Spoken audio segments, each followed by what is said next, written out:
From translation, Net New English Translation, this 127th day of the year, today we are reading passages 1 Chronicles 18-21, 1 Chronicles chapter 18, verses 1 to 17. Some time later, David defeated the Philistines and subdued them, and David took Metheg-Ammah from the control of the Philistines. He also defeated the Moabites, and they became his subjects, bringing tribute. David defeated Hadadezer king of Zobah at Hamath, as he went to establish his rule at the Euphrates River. David captured from him 17,000 charioteers and 7,000 horsemen and 20,000 foot soldiers. David hamstrung all but 100 of the chariot horses. When the Arameans of Damascus came to help Hadadezer king of Zobah, David struck down 22,000 Arameans. Then David placed garrisons in Aram of Damascus, and the Arameans became David's subjects, bringing tribute. The Lord gave David victory wherever he went. David took the gold shields carried by Hadadezer's officers and brought them to Jerusalem. From Tibbath and Kun, cities of Hadadezer, David took a great deal of bronze, with which Solomon made the bronze sea, the pillars, and the bronze items. When Toi king of Hamath heard that David had defeated the entire army of Hadadezer king of Zobah, he sent his son Hadoram to King David to extend to him his best wishes, and to congratulate him, because he had fought Hadadezer and defeated him, for Toi had been at war with Hadadezer. Hadoram brought all kinds of items made of gold, of silver, and of bronze. King David dedicated these things to the Lord, along with the silver and gold he had taken from all the nations, from Edom, Moab, Ammon, Philistia, and Amalek. Abishai son of Zeruiah killed 18,000 Edomites in the Valley of Salt. He placed garrisons in Edom, and all the Edomites became David's subjects. The Lord gave David victory wherever he went. David reigned over all Israel. He administered justice and fairness for all his people. Joab son of Zeruiah was over the army, Jehoshaphat son of Ahilud was secretary, Zadok son of Ahitub and Ahimelech son of Abiathar were priests, Shavsha was secretary. Benaiah son of Jehoiada was over the Kerethites and Pelethites, and David's sons were high officials. 1 Chronicles chapter 19, verses 1 to 19. After this, Nahash king of the Ammonites died, and his son Hanun succeeded him as king. David said, I will show loyalty to Hanun son of Nahash, because his father was loyal to me. So David sent messengers to console him concerning his father. When David's servants came to the land of the Ammonites to console Hanun, the Ammonite leader said to Hanun, Do you think David really honors your father? His servants have come to you only to spy out the land and overthrow it. So Hanun seized David's servants, shaved off half of each man's beard, cut their garments in half at the hips, and sent them away. Someone reported to David what had happened, so he sent messengers to meet them, for the men were thoroughly humiliated.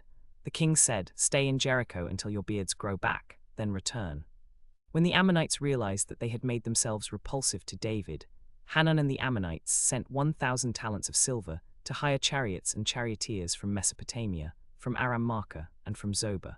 They hired 32,000 chariots and charioteers, as well as the king of Maacah with his army. They camped near Medeba, and the Ammonites gathered from their cities and marched out to do battle. When David heard about it, he sent Joab with the entire army of soldiers. The Ammonites came out and formed battle lines at the entrance of the city, while the kings who had come stayed apart in the open country. When Joab saw that battle lines had been formed in front of him, and both in front of and behind him, he chose some of the best men from Israel and deployed them against the Arameans. He placed the rest of the army under the command of Abishai his brother, and they were deployed against the Ammonites. Joab said, If the Arameans are too strong for me, then you will help me.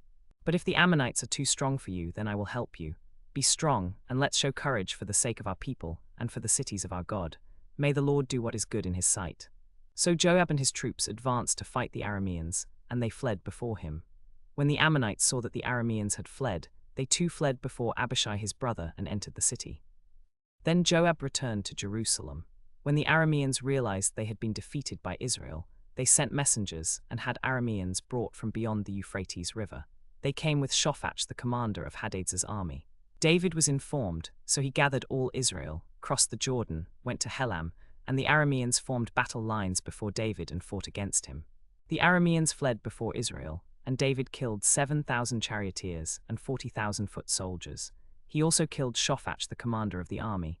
When the vassals of Hadadezer saw they had been defeated by Israel, they made peace with David and became his subjects. 1 Chronicles chapter 20, verses 1 to 8. In the spring, at the time kings normally go out to fight, Joab led the Israelite army in its attack, but David remained in Jerusalem. Joab defeated Rabbah and tore down its walls.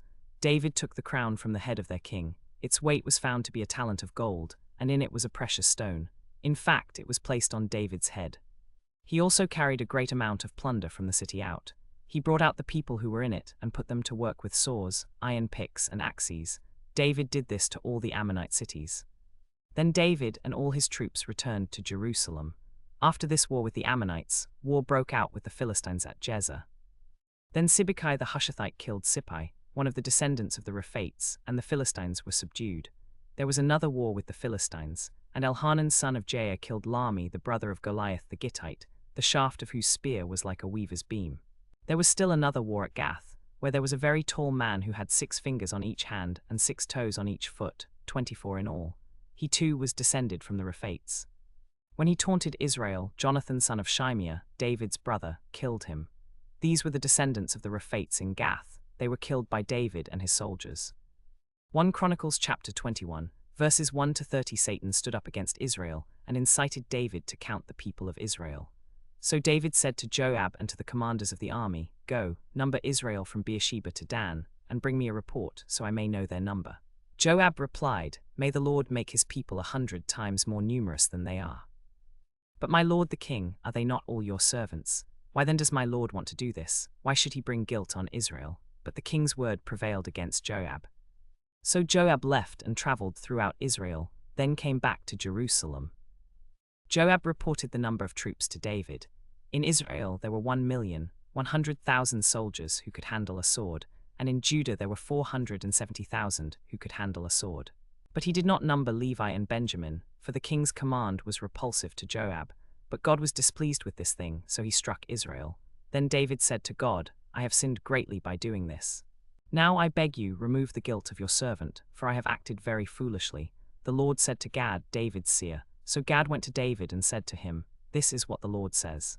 Take for yourself 3 years of famine, or 3 months to be swept away before your foes with the sword of your enemies, or 3 days of the sword of the Lord pestilence in the land, the angel of the Lord destroying throughout the territories of Israel. Now then, decide what answer I should return to the one who sent me." David said to Gad, "I am in a desperate situation.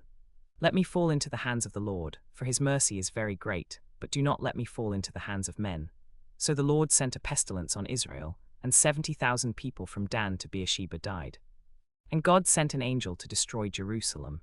But as the angel was doing so, the Lord saw it and relented from the disaster, and said to the angel who was destroying, "That is enough. Stop now."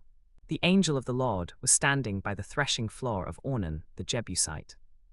When David looked, he saw the angel of the Lord standing between the sky and the earth with his drawn sword in his hand, extended over Jerusalem.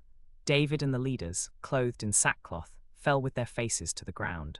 Then David said to God, "Was it not I who ordered the troops to count the people? I am the one who has sinned and done wrong. These are the sheep, what have they done? Lord my God, let your hand be against me and my father's family, but not against your people, who are sheep." The angel of the Lord ordered Gad to say to David that David should go up and build an altar to the Lord on the threshing floor of Ornan, the Jebusite. So David went up, as Gad had instructed him, to do what the Lord had commanded. Ornan turned around and saw the angel, and he and his 4 sons who were with him hid themselves. When David came to Ornan, Ornan looked and saw David, and went out from the threshing floor, and bowed down to David with his face to the ground. David said to Ornan, "Give me the threshing floor so I can build an altar to the Lord. Sell it to me for the full price. Then the plague on the people may be stopped." Ornan said to David, "Take it, let my lord the king do what is good in his eyes. Look, I am giving you the oxen for the burnt offerings, the threshing sledges for the wood, and the wheat for the grain offering. I am giving it all to you." But King David said to Ornan, "No, I insist on buying it for the full price. I will not take for the Lord what belongs to you, and I will offer burnt offerings to the Lord on it, only for the full price." So David paid Ornan 600 shekels of gold for the site. David built an altar there to the Lord, and offered burnt offerings and fellowship offerings. He called out to the Lord, and the Lord answered him with fire from the sky on the altar of burnt offering. Then the Lord commanded the angel, and he put his sword back into its sheath. At that time, when David saw that the Lord had answered him on the threshing floor of Ornan the Jebusite, he made sacrifices there. For the tabernacle of the Lord, which Moses had made in the wilderness, and the altar of burnt offering were at that time in the high place at Gibeon. But David could not go before it to seek God, for he was terrified by the sword of the angel of the Lord.